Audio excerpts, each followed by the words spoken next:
What is up, guys? Welcome back to my channel. Thank you so much for tuning in. Today I thought I would plan a little something exciting for you. We are going to talk about all things ER and ICU. So without further ado, let's get into the video. You guys, if you do not know this lovely face, this is Promise off of TikTok and Instagram and all of the amazing things. So today we're going to talk about ER versus ICU nursing. First, let's touch on education and what it kind of takes to get to both of those places. So as an ER nurse, I got an ADN, so my associate's degree in nursing. Promise also has a little more education than I do, but that's fine. I got an ADN in nursing and was able to get a job in the ER fresh off of graduation. Did you find the same thing happen for you? No, so I actually graduated with my BS in Bachelor of Science in Nursing at SFA, SU.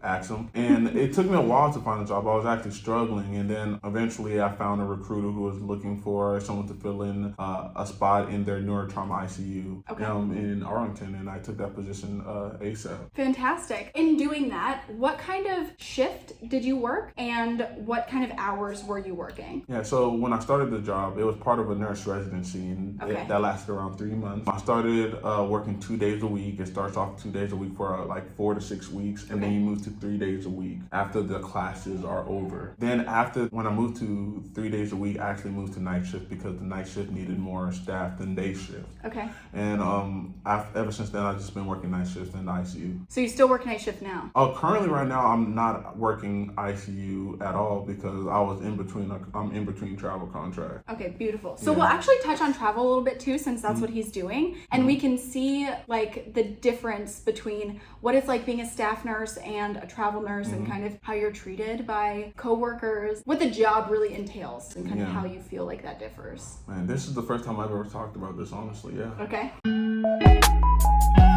So, in my experience, I only worked one travel contract. Okay.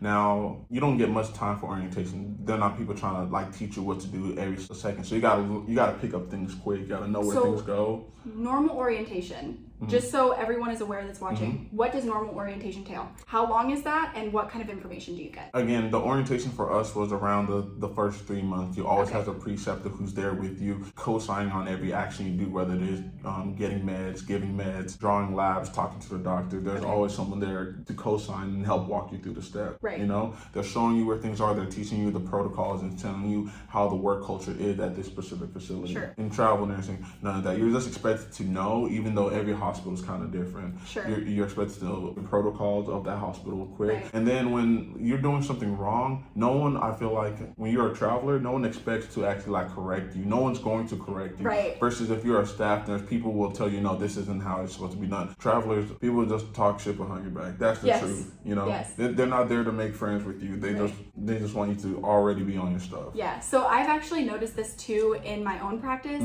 that when you are working with travelers, people assume that you guys know all of what you're doing, even though it's a different facility and things are in different places and you can't always keep track of everything everywhere.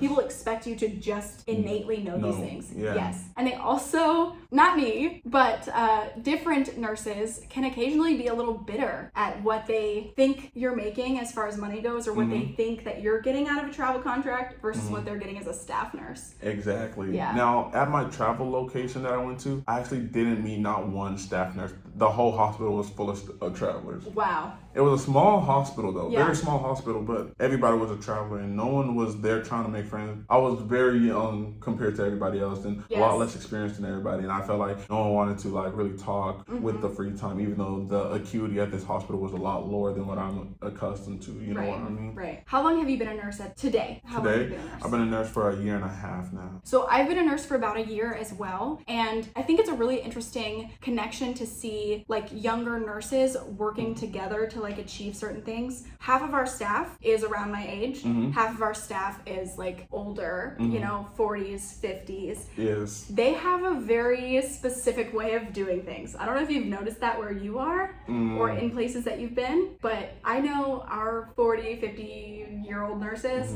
are like accustomed to certain things and have certain processes, and younger nurses have a different way of doing things. Do you find that you run into the same thing? No, I feel like if anything, everybody's trying to be like the older nurses in the ICU. There's not a quick way. Maybe sometimes the older nurses might know something. They may like bestow that knowledge onto us. But other than that, I feel as though we're all trying to be the same kind of nurse. Yeah, absolutely. No, I think that's great. And I think it's important to take as much advice and as much constructive criticism as you can from your older nurses, because ultimately they're going to be the ones that teach you how to do the things. You know, you can work with people your age and deal with similar stuff and have similar ideas, similar training, but when you work with the older nurse, they've worked at 17 other places and have a vast experience like tucked away. They can teach you so many things. So definitely I think it's important to gain as much as you can, and I think you'd agree, right? Yeah, and I think one thing that I've seen in some nurses, not all new grad,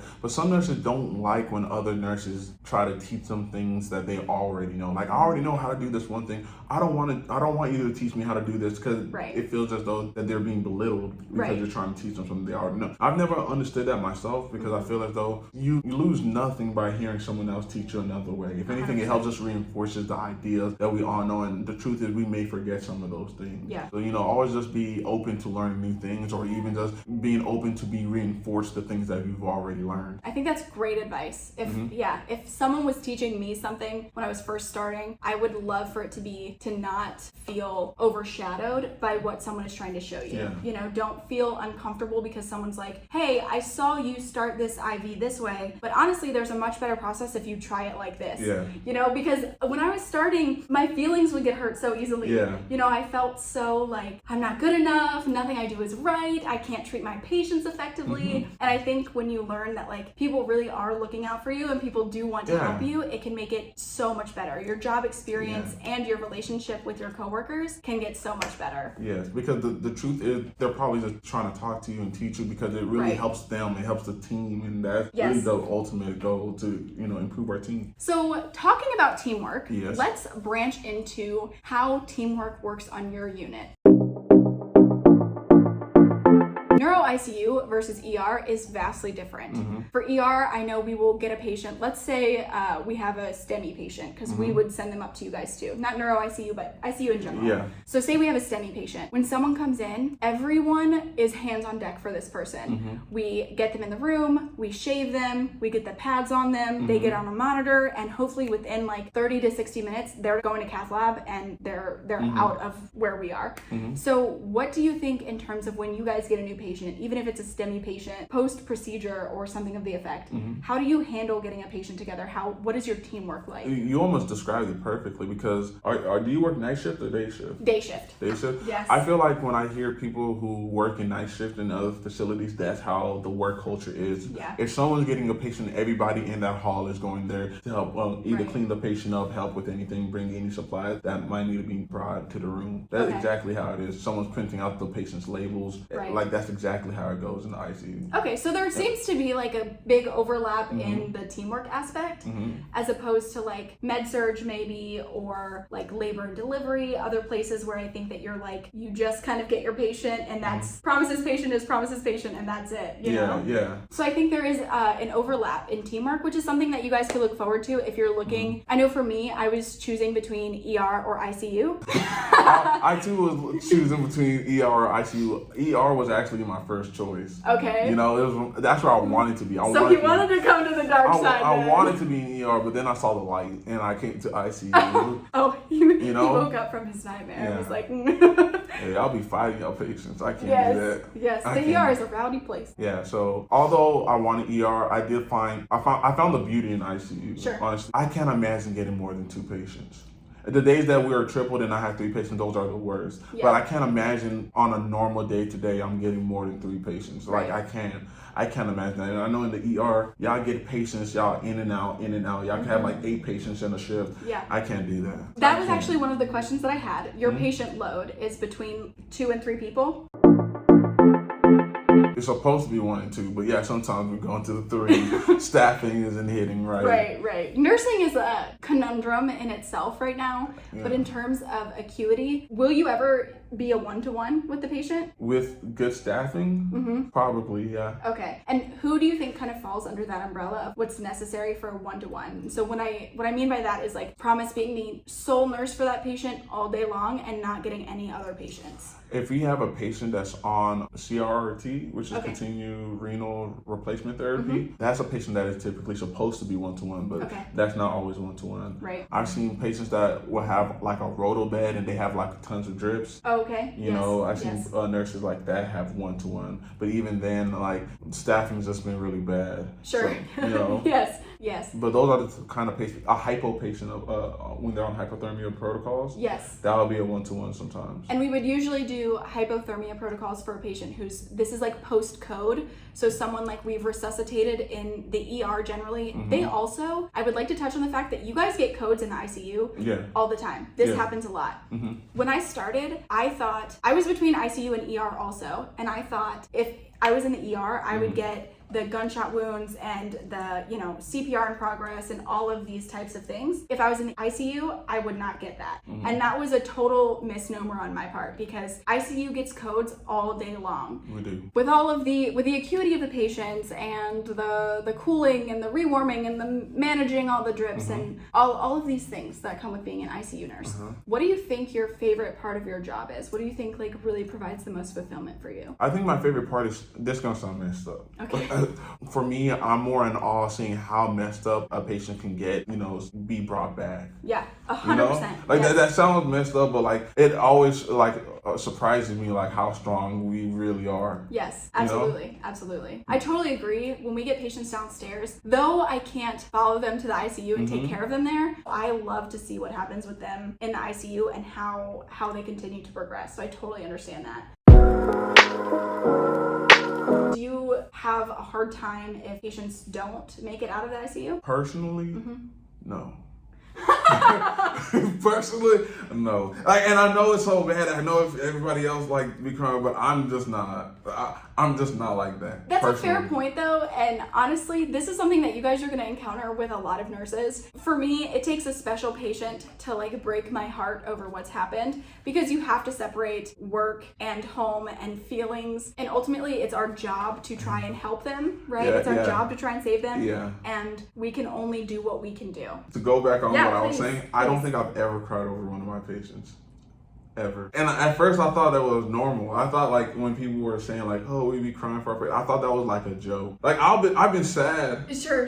I've been sad. Don't get me wrong. I'm like, man, this is bad. Right. Especially I've gotten real sad, like very sad. I just never cried over one of my patients. So I don't cry often. I'm not a crier in like real life anyway. Yeah. But I have cried over there's one situation with a child that we coded in the ER and they didn't make it. And that was hard. I feel like for anybody, when you see something happen to a child, it kind of like really tugs at your heartstrings. I could imagine that. I've always thought the reason why I've never cried over any of the patients I've had is because my patients are always intubated and sedated, so I never get to see them. I know they're alive, but they're not functioning or talking to you. The times that I have gotten cried is when I've seen family members cry for their sisters, and that gets me sad. I'm like, man, if that was my sister, I'll be devastated myself. I had this one patient that I kind of related to. He was Nigerian, and I remember taking care of his family, and he wasn't intubated and sedated, and I felt bad for them because they didn't really know what was going on with their patient. I was like, man, I can understand how coming to this country and like no one has the patience to really like explain what's going on with you, and I really remember sitting down with them, and they would always come to me, even if like I came another day and they were still there, like, hey, could you come explain this thing? And I felt sad for them too because I want to help patients like that, the immigrants. It's really hard, I think, and this is a huge issue in healthcare, is the inability to always communicate effectively with your patients. Yeah.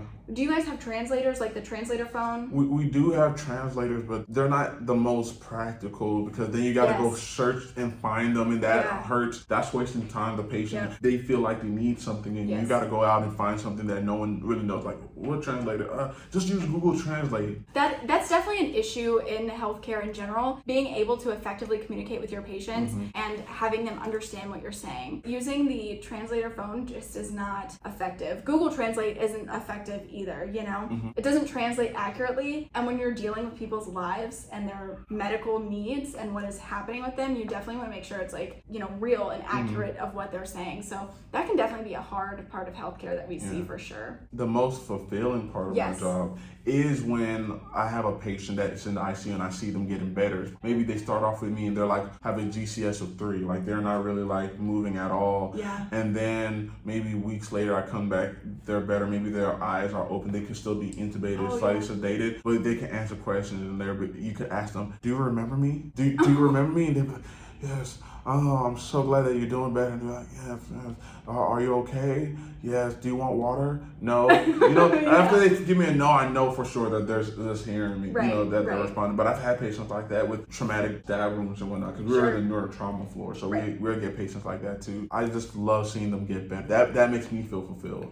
Or when the family member tells me, "You know what, I really appreciate you helping us. You know, you're coming over and actually doing a little bit more, and I appreciate that." That's fulfilling. Absolutely. That's beautiful too. That's such, I can imagine that it's such an amazing feeling to like watch somebody get better over, because remember that ICU is taking the patients from the ER that are the most critical. So I'll have a patient for 1, 2, 6, 8 hours. ICU has them for 6, 8, 12 weeks, depending on what the care the patient needs. There's a lot that goes into that, and I can imagine that watching their full kind of story unfold is a beautiful thing. I have a question for you, actually. Okay. Has there ever been a patient that you had that you remember thinking, "Man, I did not really enjoy you as a patient"? Oh man. So yes, but it's hard because in the ER, you get people that come that don't want to be there, but like their family called for them. Or we see a lot of the homeless population. We see a lot of people who do not want to be involved in their care, but we still have to treat you. You're homeless and you're pissed off that someone called EMS for you, but you also are in DKA and you have a lot going on with you medically. We can't just like send you to the street and say, "Okay, bye-bye, Papa, like fix yourself, worry about it if you don't want my help." We really have to try and convince them to be involved in their care and like stay and get the help that they need. So that can definitely be a challenge. And I've had a few of those that I recall, like you're not listening to like what is happening. It is crazy how little people understand about their health, right? Like people come in with blood pressures of 220 over 115 and you're like, "Sir, you're gonna have a stroke. Like you gotta not." But they don't see that. They don't get it. So people will get frustrated when you try to explain to them like, no, you need to be here. Please let me help you. They don't always understand that part. And I think that type of patient is what drives me crazy, because I want to help them. I want to make them feel better, but they don't understand. And so they don't continue to receive help. Okay, I see. The ones that get me are the ones that don't appreciate the help that they are getting. Oh, that's a tough one. I remember this one patient, and I will never forget it because I made a TikTok. Like he inspired a TikTok that day. I remember going home like, I'm making a TikTok about it. Did very well, by the way. This TikTok got like 1 million views. But it was like a patient, I think I was triple that day in the COVID ICU. Now this patient was basically a med-surg patient. He didn't have COVID. He was just there because we didn't have enough room to downgrade him down to an actual med-surg, right? So I had 2 patients with COVID. He was a patient without COVID. He just kept on asking for these cranberry juices. You know, the ones in the can? He wanted those cranberry juices. And I was like, "Okay, here's the cranberry juice, here's the cranberry juice. Like, can you give me some more?" And I remembered, I tried being like productive. I didn't want to go there and like walk there and see. There was no way. I remember there was only 2 in the beginning of my shift, and I'm pretty sure I brought you the only 2 we have. So I told him I don't have any more, but I also got to go see my other patients. And, you know, it's COVID. You have to gown up every time you go into the room. You know what I mean? I sweat easy. It's good, you know? Like I felt so disgusted, and he was calling me for some more juice. For some more juice. And one time I remember him trying to get up. There was a stool on the floor at some point. Like, I don't mind cleaning it up. But like, I'm not gonna do it with a smile on my face. I'm not gonna lie. I'm not gonna do it with a smile. Took off his leads. It was on accident.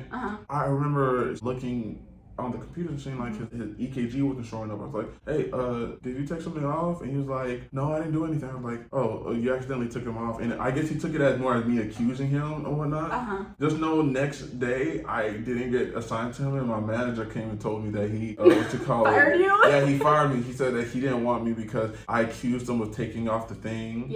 You know, and something about the juice, like I wasn't fulfilling his needs for it. I said, for some juice. It was that day when the manager told me that I was like, I'm making making a video about Yes. this. I don't know how, well, I don't know when, Yes. but I'm making a video about it. And I 100%. definitely. It's so hard to balance. I mean, imagine you're like doing chest compressions and like you look out of the room down the hallway and someone's standing there like, can you speed it up in that room, please? Like, I need a warm blanket. And you're like, do you see what I'm doing right now? Yeah. Do you see that literally someone else's life is in my hands and you don't care? Yeah. That is a super hard aspect of healthcare to like overcome. Yeah. And then it just makes you feel bad because you would want to get better assistance. Absolutely. But because of staffing, patients aren't getting this, Yes. the treatment that they deserve. Right. And then we feel as though that we're underperforming for our patients. As Yes. if we could be Superman or Superwoman. Especially at my experience at the time, I was like, I don't think I even reached I wasn't at a year at that point. I was frustrated.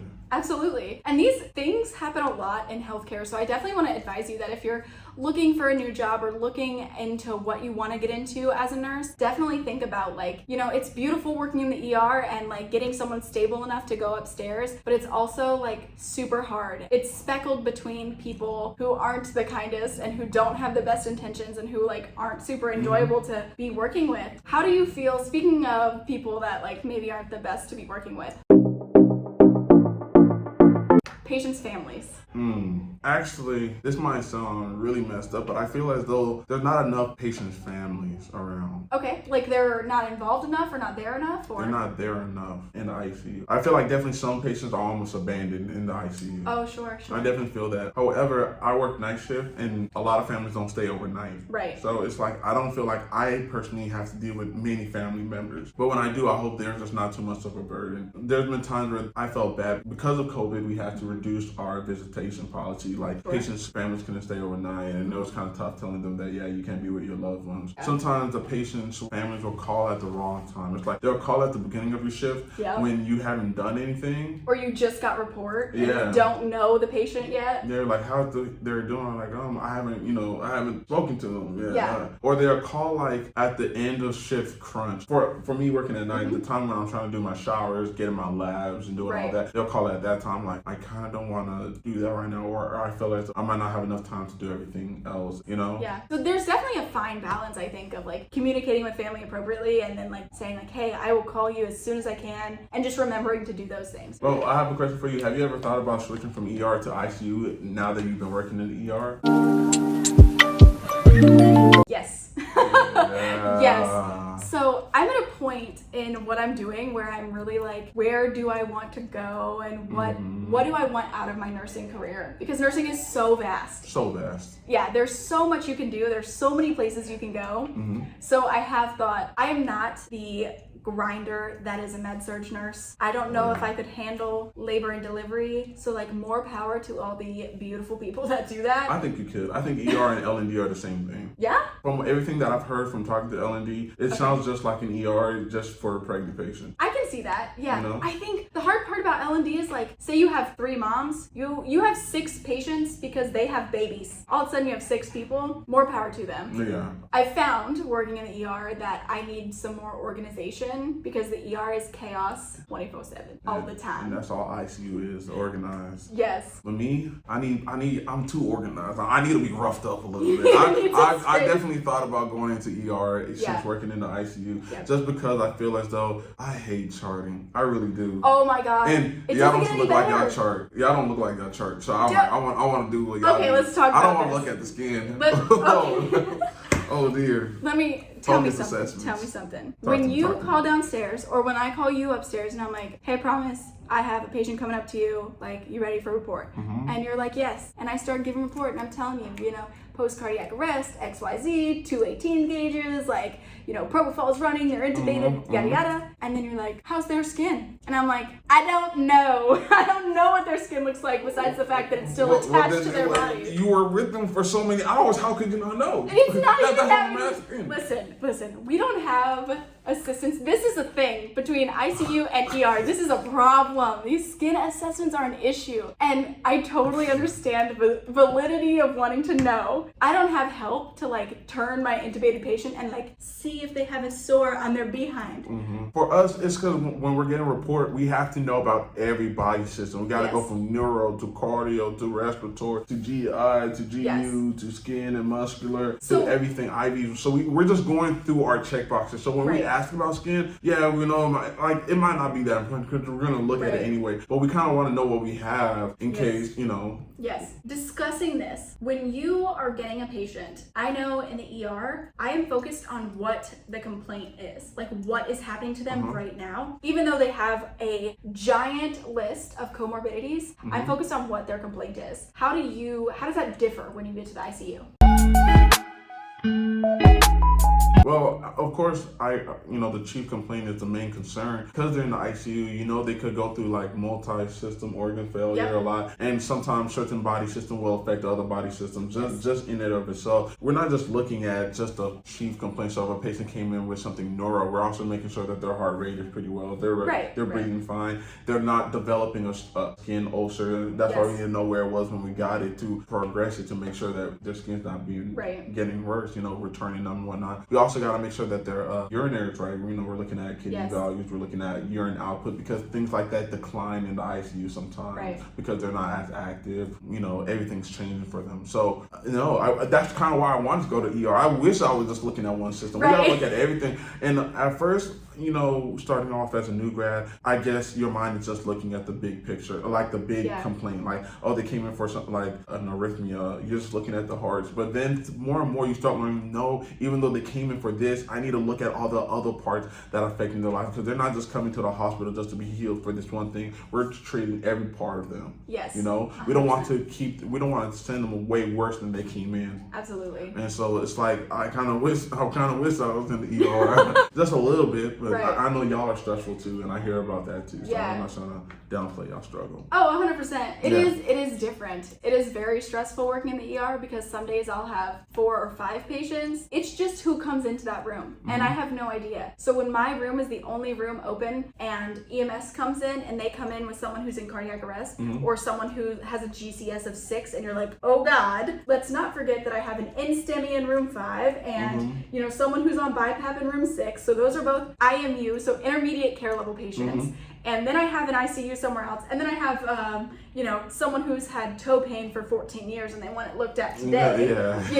So there's a lot that happens in the ER. And it's stressful. It's hard to balance all of it. And that's where I'm like, oh, the ICU would be so nice. I get 2 or 3 patients and that's all. You see, but that to me, that sounds fun. The managing of all the patients, I'm not even restrict you on this. I like it when my patient has a lot of drips. Like it sucks if I don't have the drips available like in the pictures. But like I think it's kind of cool managing all. It feels like a game, like a video game. You're just trying to manage all that. I think it would be kind of cool. I don't know.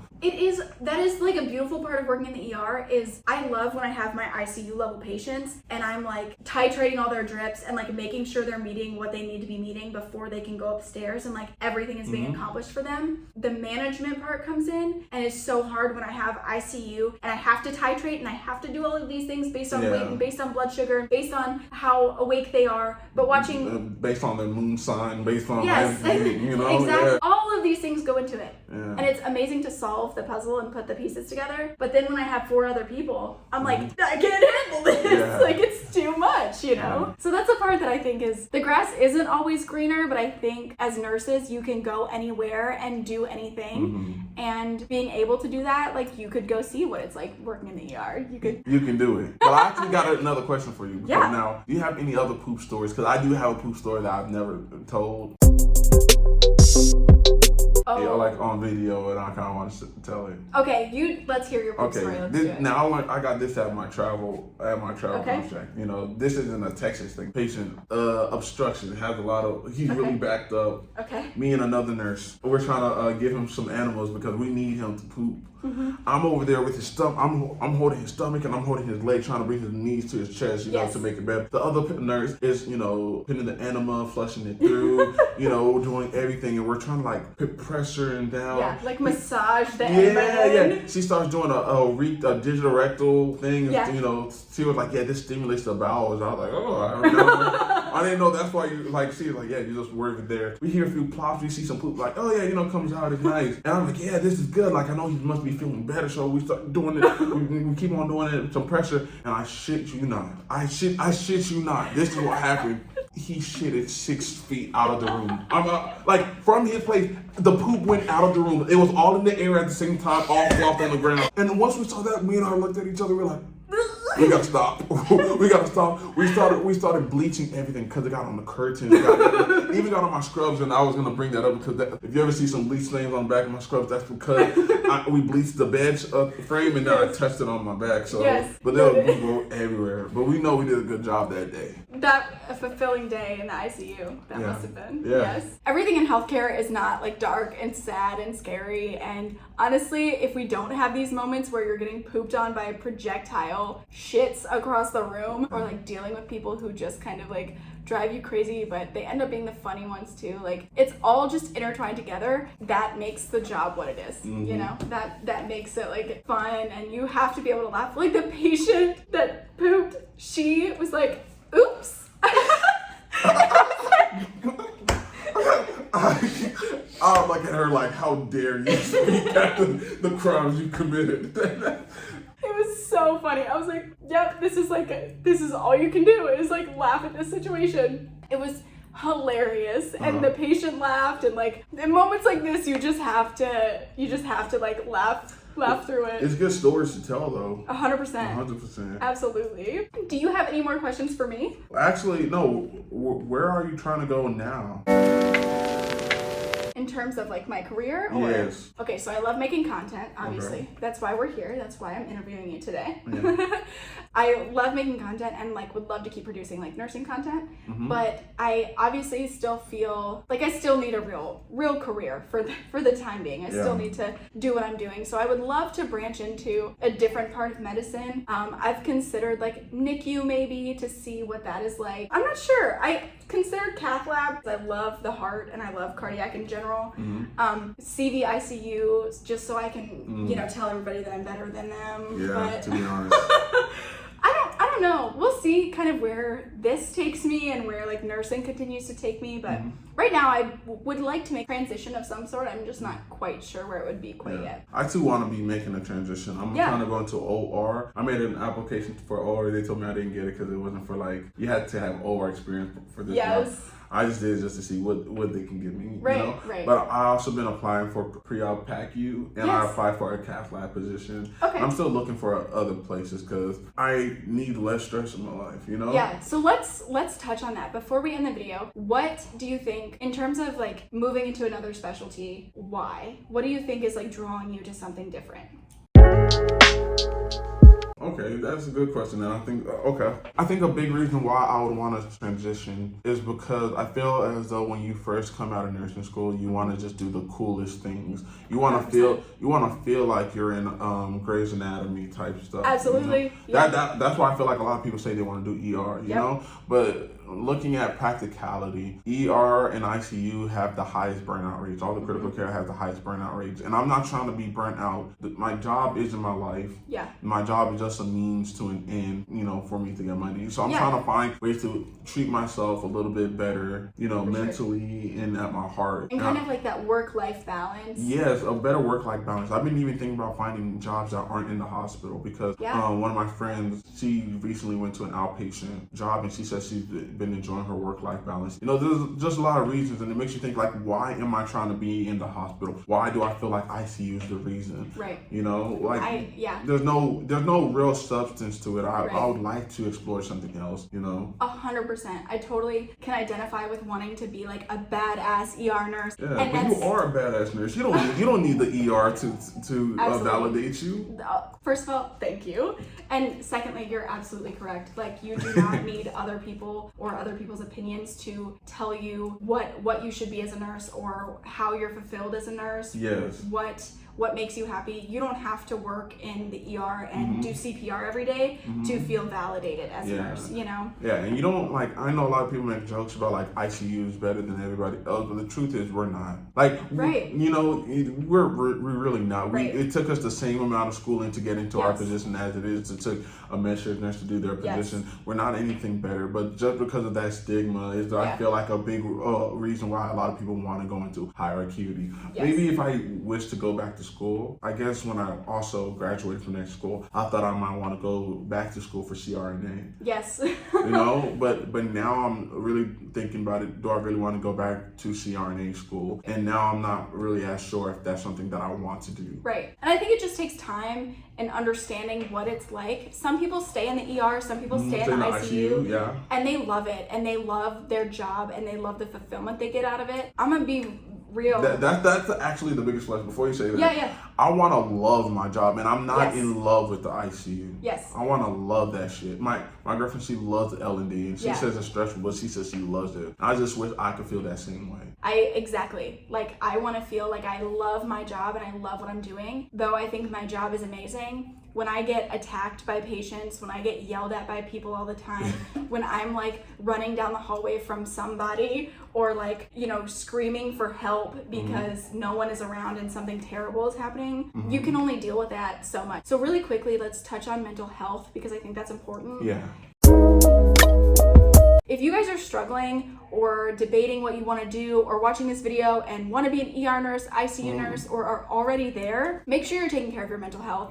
Make sure you have things that make you happy and things that are a relief for you. If you're feeling anxiety every day before you go to work, or you're so scared of what you're going to do, it's okay to look into other avenues of nursing. Find something that, like, really treats your mind. Yes, for real. Absolutely. What is yours, actually? Do you have something that you do? Right now, I'm so much loving content creating, and that's like my hobby, and that's what I'm like super excited about. I'm glad. But I also, like, I go to the gym, I try and stay involved in my community and just do things that really make me happy. And I'm still always in a process of understanding myself more and like learning who I am, because I don't have a fucking clue who I really am. Does that make sense? No, I understand that. Like, it's always this like internal conflict. So I try to keep, you know, working out, eating healthy, doing things that I like, also working, and find a balance between those until I know more, you know, until I really have an idea of what I want. Okay. What about you? What do you think you do to like free up your mind? That's actually a great thing. So content creation was my outlet for a bit. It still kind of is my outlet for a long time.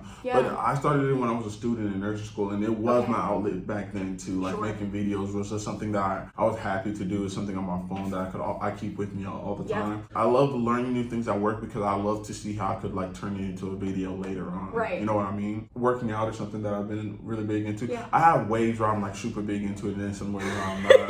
But I've been getting super into it, and I love seeing it because I love seeing my body getting better. Like right now I'm on like a leg thing. I don't know if you'll notice. Like my leg, I feel like I'm walking on like some muscular arms. Yeah, I feel like the whole, you're just like stomping around. Yeah, I've been doing them squats a lot, man. I'm hitting the mugs, you know. So I really like working out and then making content creation. I think are my biggest two guilty pleasures, things that like really treat myself, because I actually see improvement in myself every day with those 100%. Things. And I think that's important when you notice that you're getting better. You're learning a little bit better. Like again, my videos in the very beginning when I started making TikTok versus what I'm making now, I can see there's a big improvement. 100%. 100%. Yeah, absolutely. Yeah, and I think it also depends on the person, because some people can watch TV. Personally, I feel like watching TV is too passive to be my mental health thing. Right. But I can see how other people will be like, oh, this is what I do for my mental health. And you play video games too, right? I do play video games, but I don't play them as much nowadays, just because I can get better at video games, but because I'm not in a situation where I'm trying to get better at video games, it wouldn't be as productive than as me trying to like get into the gym and hit a new PR or make a new TikTok that I feel like could get my video editing skills to a new level. So that shows you like a good balance of like things you can do that show you, that give you gratification in what you're doing, working out, posting something. I also want to say posting something is not about the likes that you get, and I want to like be super clear that it's not about the likes. It's about, it doesn't matter if 100 people like what you're doing or 100,000 people like what you're doing. It's just about that you made people, at least for me, it's about that I like made people laugh and that they enjoyed it and they had a good time. I I care to see how my things are affecting people, but I just don't want like the audience that we're talking to get caught up in like, I posted an Instagram picture and it got 2 likes, I'm not cool, because we need to kind of like, I feel like, break that stigma for people. Yeah, you know? For me, it's not about like, it's not, the likes are, let me say, it's like a cool thing because it lets me know I'm just happy in the videos. Like I could point out to you videos like, you don't know how proud I was when I made this video or this video or this video. Even whether they made good views or it did make good views, I just love seeing how I told a story, play different characters and do stuff like that. Yeah, which I will definitely show you some of the ones I'm proud of after this. Do you have any more questions for me? No, I don't think so. Okay, I think that I pretty much have covered the things that I think are important. I really just wanted to touch base with you on all of this and like give people a good perspective into what the ER is versus the ICU. That way we can kind of like give people insight into like what they want to do and, you know, give them an idea of what this is like. Anything else you want to say? Be awesome. Yes. Choose ICU. Okay. We're gonna cut that. Choose ICU. It's okay. I've been doing subliminal messages throughout the entire video. ER is where you want to be. You want to learn things, go to the ER. I mean, you want to see some crazy shit, go to the ER. I guess go to the ER, but why see crazy stuff when you can have 1 or 2 patients? Like, that's really all I gotta say. 1 or 2 patients. ICU. I don't have anything to say to that because that's a fucking fact. Yeah. And you know what the crazy thing is? ICU just sounds cooler. Like when you tell people, like I remember I used to tell people I was, oh yeah, I'm in the ICU. Like nurses, oh yeah, that's just normal for us. But for the general public, ICU, the intensive care unit, ER is definitely the better place to be though. So I mean, I guess if you want to be like that. Anyway, thank you guys so much for tuning into this video, and thank you so much for hanging out with me today. Of course. I am honored that you're here. I'm so happy that you let me interview you. And we're gonna make more videos. Yes, more content coming your way. Feel free to leave a comment down below. Let me know what you think. Let me know what you think about Promise and this ICU adventure. Yes. And while you're down there, go ahead and like and subscribe. Like and subscribe. I will see you guys in the next video.